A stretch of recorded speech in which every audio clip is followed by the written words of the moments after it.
కార్యక్రమంలో భాగస్వామ్యం పంచుకుంటున్న సాహితీ దిగ్గజాలకి, మీడియా మిత్రులకి,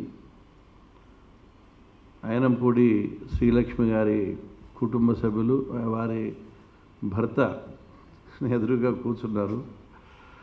సో అవార్డు తీసుకుంటే చూద్దాం భార్యమని అనే సంతోషంతో వారు గమనిస్తున్నాను అప్పటి నుంచి నేను. ఆయనంపూడి శ్రీలక్ష్మి మీకు అందరికీ ఒక రచయిత్రిగాను లేకపోతే కవయిత్రిగానే పరిచయం. నాకు మా కుటుంబ సభ్యురాలుగా, ఆల్మోస్ట్ మా కుటుంబ సభ్యురాలుగా ఉంటూ వచ్చింది. వీళ్ళిద్దరూ అక్క తమ్ముళ్ళలాగా, శ్రీలక్ష్మి, హరికృష్ణ నాకు కుడి ఎడమ భుజాలన్నమాట. ఏ విషయం ఆలోచించినా సలహాల గురించి నేను వారి ఇద్దరి దిక్కు చూస్తూ ఉంటాను. చాలా గొప్ప సంస్కారవంతులు. అంటే రచయిత్రిగా లేకపోతే కవిత్రిగా లేకపోతే ఒక సభ నిర్వాహకులుగా మనం చూస్తాం, కానీ ఒక మంచి స్నేహశీలి, మానవతామూర్తి, చాలా సున్నితమైన హృదయం, ఒక గొప్ప వ్యక్తి. చాలా అరుదు ఈ సమాజంలో. ఎంత సంపాదిద్దామా, ఆ సంపాదనతో ఎంత సుఖపడదామా ఉన్న స్వార్థంతో బలికే జీవించే రోజుల్లో, ఆ పీరియడ్లో మనం ఉన్నాం. ఒక మొబైలే వైకుంఠం అన్న రోజుల్లో మనం ఉన్నాం. అసలు ఈ తరం పిల్లలకి భాష, మాండలికం, యాస, ఈ గోస ఇవేం అర్థం కావు. అర్థమయ్యే పరిస్థితులు కూడా వాళ్ళు లేరు. మరి ఈ తరాలకి ఏ రకంగా మనం సందేశం ఇద్దాం, ఏ రకంగా పాఠశాలల్లో, వారి స్నేహితుల్లో, తల్లిదండ్రుల్లో, వారు పెరిగే వాతావరణంలో మనం ఏ రకమైన మార్పులు తీసుకురావాలన్నది మీరందరూ ఆలోచించాల్సిన సందర్భం. అది మీ విజ్డమ్కే నేను వదిలివేస్తూ ఉన్నాను. గౌరవనీయులు శివారెడ్డి గారు సభాధ్యక్షులుగా ఉన్నారు. సారస్వత పరిషత్తుకి అధ్యక్షులుగా ఉంటూ అంతకుముందు తెలుగు విశ్వవిద్యాలయంకి మరి ఉపకులపతిగా పనిచేశారు. ఒక విద్యార్థిగా ఉస్మానియా యూనివర్సిటీలో అడిగెట్టి అధ్యాపకునిగా చేరి ఎన్నో ఉన్నత పదవుల్ని ప్రొఫెసర్గా వివిధ రూపాల్లో వారు కాంట్రిబ్యూట్ చేసి రిటైర్ కావడం మనందరికీ తెలుసు. ఒక కవి, విమర్శకులు, పరిశోధకులు, సాహితీవేత్తతో పాటు చాలా సౌమ్యులు. వారిని చూడగానే మనకు గౌరవం ఇవ్వాలనే ఒక భావన కలిగే ఒక వ్యక్తి. వారు ఈ సభకి అధ్యక్షత వహిస్తూ మన మధ్య ఉన్నారు. చాలా సంతోషం. ఈ మధ్యనే ప్రతిష్టాత్మకమైన దాశరథి పురస్కారం తీసుకోవడం, వారి పేరు ప్రఖ్యాతులు తెలంగాణ రాష్ట్రమంతా ఒక్కసారి మారుమోగడం, ఆ సంతోషాన్ని మనం అనుభవించాం. మరోసారి వ్యక్తిగతంగా నా తరపున ఈ వేదిక మీద వారికి ఆ పురస్కారం అందుకున్నందుకు శుభాకాంక్షల్ని తెలియజేస్తూ ఉన్నాను. హరికృష్ణ ఇప్పుడే సిఎస్ గారి మీటింగ్ ఉంటే వెళ్ళాడు. అతను గురువు అని చెప్తా ఉంటున్నాను, శిష్యుడని చెప్పడానికి నాకు గర్వం. నిజానికి మల్టీ టాలెంటెడ్ పర్సనాలిటీ. అంటే ప్రభుత్వం ఎంతో నమ్మకంతో, గురితో ఆయన్ని ఈ శాఖకి సంచాలకులుగా నియమించడం జరిగింది. చాలా పెద్ద బాధ్యత.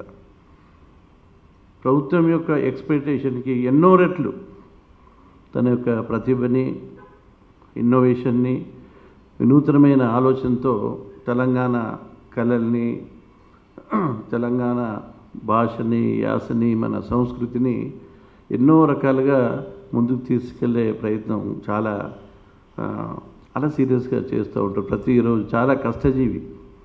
అతనికి కుటుంబము ఇంకా వేరే ధ్యాస ఉండదు, పని తప్ప వేరే ధ్యాస ఉండదు. Film critic, film maker, national poet. నాకేదైనా సబ్జెక్ట్ మీద హరైనా కొన్ని పాయింట్స్ పంపించామంటే ఒక 1 అవర్లో రాసి పంపించేస్తాడు. కారణం ఏంటంటే నిరంతర జ్ఞాన తృష్ణ. ఇది మనం చెప్తూ ఉంటాం. మనం ఊపిరి ఉన్నంతవరకు విద్యార్థులమై నేర్చుకుంటూ ఉండాలని చెప్తూ ఉంటాం. కానీ దాన్ని జీవితంలో ఆచరణ పెట్టిన ఒక అరుదైన వ్యక్తి మామిడి హరికృష్ణ. సో ఆయన నాకు శిష్యుడని చెప్పడానికి చాలా గర్వపడుతున్నాను.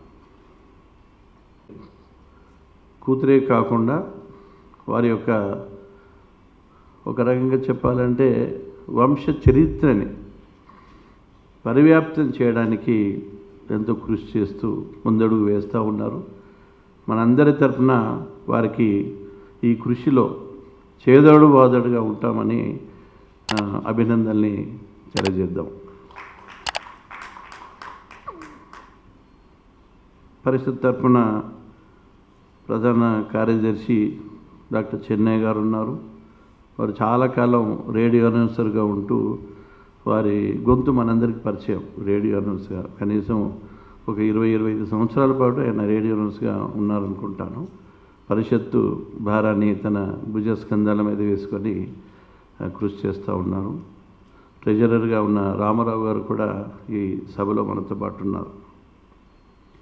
ఈ వేదికకి కూడా గొప్ప చరిత్ర ఉంది. ఎప్పుడో 1943లో నిజాం కాలేజీలో ప్రారంభమైన ఈ పరిషత్తు 49 అనుకుంటాను ఆంధ్ర సారస్వత పరిషత్తుగా నామకరణం చేయడం, తెలంగాణ వచ్చిన తర్వాత తెలంగాణ సారస్వత పరిషత్తుగా 2015లో మనందరికీ తెలుసు.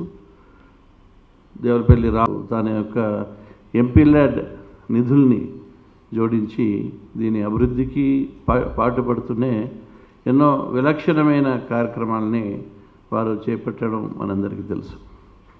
ఇలాంటి వేదికపై ఈరోజు అయినపూడి శ్రీలక్ష్మి అవార్డు తీసుకోవడం అనుకోకుండా, అంటే వాస్తవం చెప్పాలంటే సెక్యూరిటీ టూరిజం ముఖ్య అతిథిగా ఈ సమావేశానికి రావాల్సి ఉండింది. ఒక సమస్య వచ్చి సడన్గా వారు హైదరాబాద్ విడిచి వెళ్ళే ఒక ఆవశ్యకత వచ్చి వారు వెళ్ళిపోయినారు. సో నేను అనుకోకుండా ముఖ్య అతిథిగా వచ్చి నా చేతుల మీదుగా శ్రీలక్ష్మికి అవార్డు ఇస్తూ ఉన్నాను. అది నేను గర్వపడాలి. శ్రీలక్ష్మికి అవార్డు ఇచ్చే ఒక అదృష్టం నాకు వచ్చిందని నేను గర్వపడే ఒక సందర్భంగా మీకు అందరికీ తెలియజేస్తూ ఉన్నాను.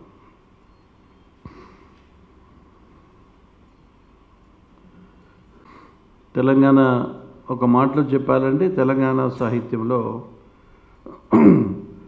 తొలితరం రచయితగా మనం చెప్పుకోక తప్పదు.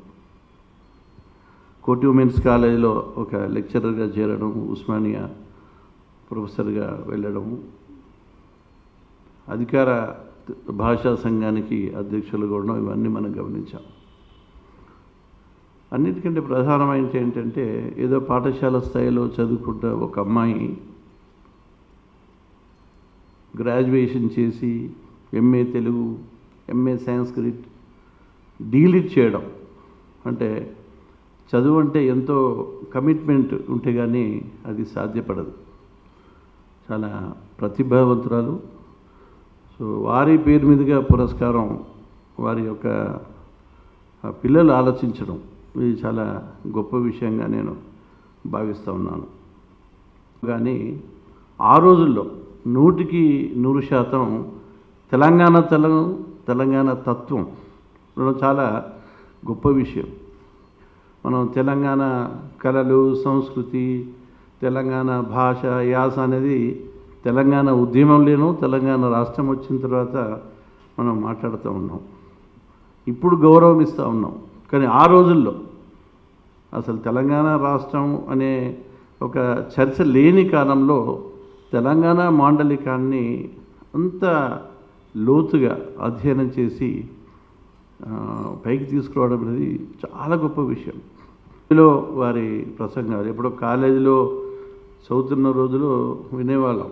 అంటే సినారే గారు, ప్రొఫెసర్ గోపి గారు, ఆ వరుసలో మహిళల్లో చాలా ప్రఖ్యాత సాహితీమూర్తి యశోద రెడ్డి గారని ఆ రోజుల్లో వినేది. ఉస్మానియా క్యాంపస్లో ఉన్న ఫ్రెండ్స్ ద్వారా మేము వినేది ఆమె యొక్క గొప్పతనం.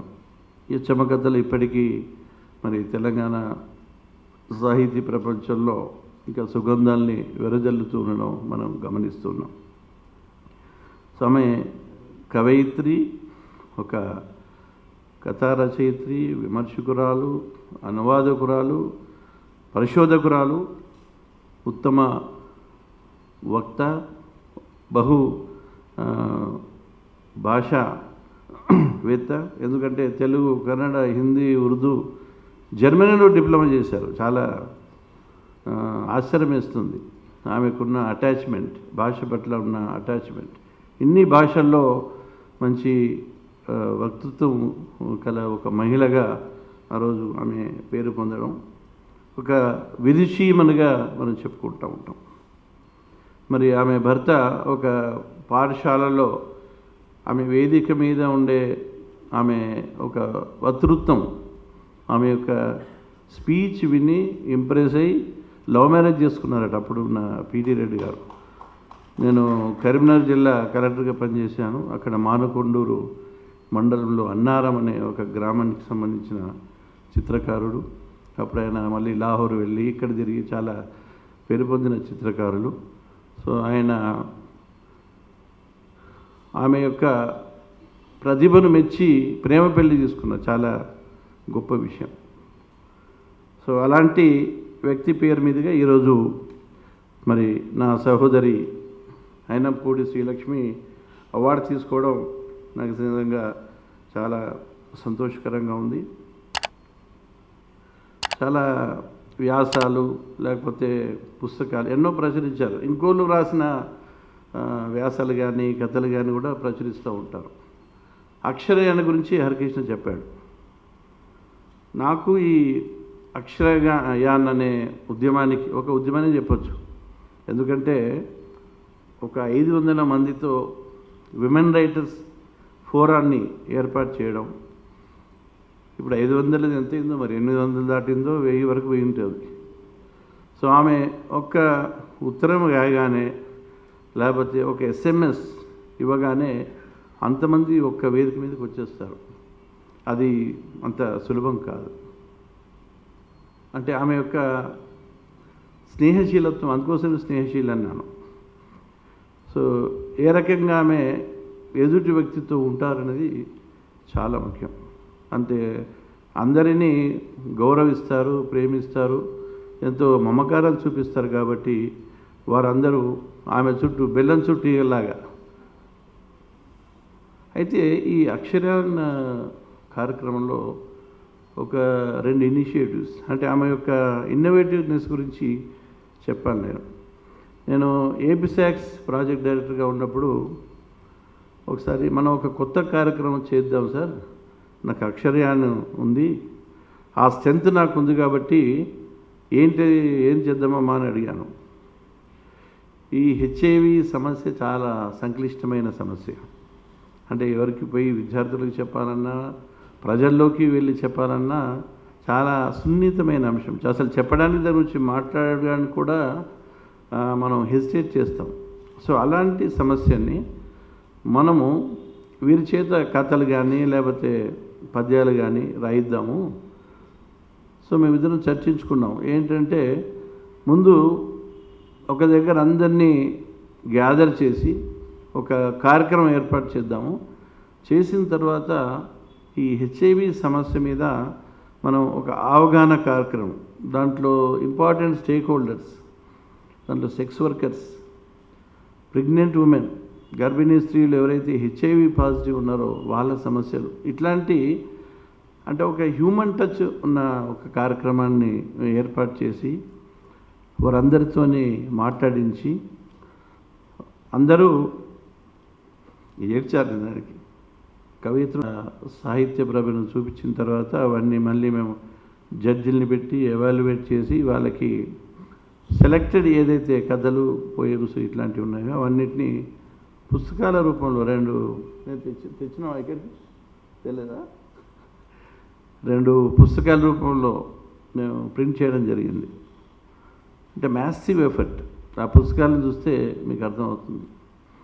అట్లాగే కమిషనర్ సివిల్ సప్లైస్గా నేను పనిచేసేటప్పుడు వినియోగదారుల యొక్క హక్కులు, వారి యొక్క సమస్యల మీద కూడా ఇదే పైలట్ ప్రాజెక్ట్ని మేము మళ్ళీ వినియోగదారుల సమస్యల మీద అప్లై చేసి సేమ్ ఫార్మాట్లో మళ్ళీ ఒక సదస్సు ఏర్పాటు చేసి వాళ్ళకి ఈ వినియోగదారుల హక్కుల మీద, సమస్యల మీద వారికి అవగాహన కలిగించి అప్పుడు కూడా పుస్తక రూపంలో మేము తీసుకురావడం జరిగింది. ఈ అక్షర్య ఆమెకు ఒక పెద్ద స్ట్రెంగ్త్ కాబట్టి దాన్ని అద్భుతంగా ముందుకు తీసుకెళ్తూ ఉంది. అదొక అద్భుతమైన వేదిక. ఆ వేదికని మనం ఇంకా చాలా కార్యక్రమాలకి వాడుకోవాల్సిన అవసరం ఉంది. శ్రీలక్ష్మి తప్పకుండా ఆ కార్యక్రమాన్ని మరింత ముందుకు తీసుకెళ్తుందని నేను ఆశిస్తూ ఉన్నాను. ఇక కరుణ ఒక రిటర్న్ గిఫ్ట్ అని రాసిన సీఎం గారు ఇంప్రెస్ కావడం, ఆ రోజు ప్రెస్ మీట్లో ప్రసెంట్ చేయించడం ఇవన్నీ మనకు తెలుసు. శ్రీలక్ష్మి ఏంటంటే చిన్నతనం నుంచి ఆమెకి సాహితీ సంస్కారం అబ్బింది. అంటే మామూలుగా యాన్యువల్గా వేస్తూ ఉంటారు పాఠశాలల్లో, దానికి సంపాదకత్వం వహిస్తూ వచ్చింది పాఠశాల స్థాయిలో. సో అప్పటి నుంచే సాహిత్యం మీద ఆమెకు ప్రేమ, అభిమానం ఉందని మనం చెప్పక తప్పదు. సో కొత్త ప్రక్రియ మన హరి కూడా మెన్షన్ చేశాడు, లైఫ్ ఎట్ చార్మినార్. అంటే ఈ డాక్యూ పోయం అనే ఒక కొత్త ప్రక్రియని శ్రీలక్ష్మి గారు he is the owner of that ప్రక్రియ, దీర్ఘ కవిత. సో దానికి మనం అందరూ ఒకసారి చప్పట్లతో ఆహ్వానిద్దాం. కవితకి రంజని కుందుర్తి పరిష్కారం 2013లో తెలుగు యూనివర్సిటీ కీర్తి పురస్కారం, 14లో ప్రతిభ పురస్కారం, గత సంవత్సరం 2020లో రాష్ట్ర విశిష్ట మహిళా పురస్కారం. ఇలాగా అవార్డు తెచ్చుకుంటూ ఆమె అంటే ఎదుగుదల చూస్తూ ఉన్నాను. గత 10-15 సంవత్సరాలుగా ఒక్కొక్క మెట్టెక్తూ ఆమె ఎదుగుతూ ఉంది. సో తప్పకుండా ఈ పురస్కారం ఆమె మీద మరింత బాధ్యత పెడుతుందనే ఒక భావన, ఆ బాధ్యతతో మరిన్ని అద్భుతమైన కార్యక్రమాలు చేస్తుందని నాకు నమ్మకం ఉంది. ఈ సందర్భంగా హృదయపూర్వకమైన శుభాకాంక్షల్ని వారికి తెలియజేస్తూ ఉన్నాను.